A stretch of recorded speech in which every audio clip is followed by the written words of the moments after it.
life. They landed in New York. Okay. And they bought a German language newspaper.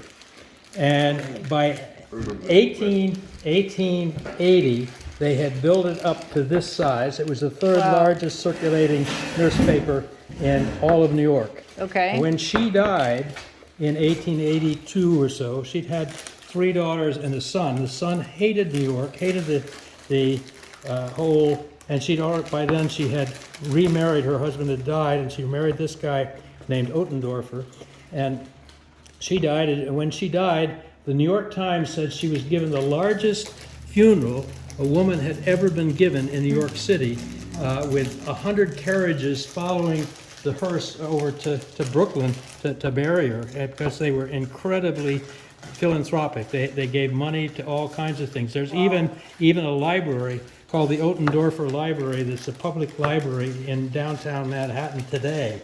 You can actually see it on the building. Anyway, when she died, her second husband said to this son, who was out in Ohio, he was a agronomist and had built this farm that was like an experimental farm doing all kinds of wonderful stuff out there, and hated New York, hated the newspaper business, and his stepfather said, "You got to come back and help me run the newspaper. I just can't do it." And so he said, "One condition: if I can go up to New England and buy up property to have a proper farm," and he ended up coming up here and buying up all this Gibbs family. Let's see if there's another one here about the Gibbs family in here. Gibbs family farm. There were huge numbers of Gibbs people.